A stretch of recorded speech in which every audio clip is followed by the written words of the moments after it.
السلام عليكم، أسعد الله أوقاتكم بكل خير. أنا والله العظيم إن رحلتي باقي عنها نص ساعة ولا تقلع. وشوفوني الآن خيرت واستخرت.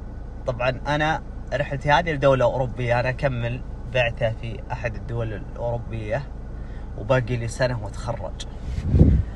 المهم أنا عندي أم كبيرة في السن، الله يطول بعمرها ويخليها لنا، وعندي أخت متزوجة وأخو متزوج بعد أكبر مني يمكن 3 سنوات. فلما جيت بمشي قبل شوي كنا متجمعين وكذا، قالوا ترى أنا بنودي أمنا الرعاية، يهتمون فيها وكذا، يعني عندنا الأطفال يزعجونها وكذا.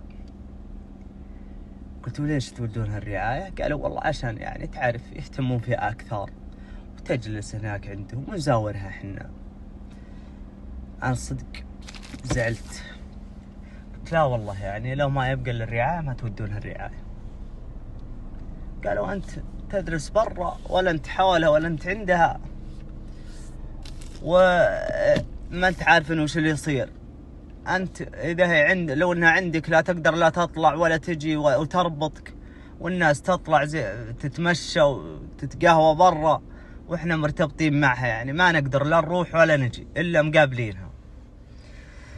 الصدق مالكم في الطويلة إني كنسلت رحلتي، وقسم بالله العلي العظيم إنها تحرم علي وإني فلا أروح لها لا دولة أوروبية إن شاء الله لو أجلس طول عمري عاطل. وهذا أنا بستأجر شقة هنا اللي أنا وياها. قلت أمك وأمك ثم أمك مع أبوك، وفي والدينك برهم لا تعصاهم، طعهم وقل لبيه لا صار يدعوك، تكسب رضا ربك وتكسب أرضاه. طعهم وقل لبيه لا صار يدعوك، تكسب رضا ربك وتكسب أرضاه. واذكر يوم صغير سهروا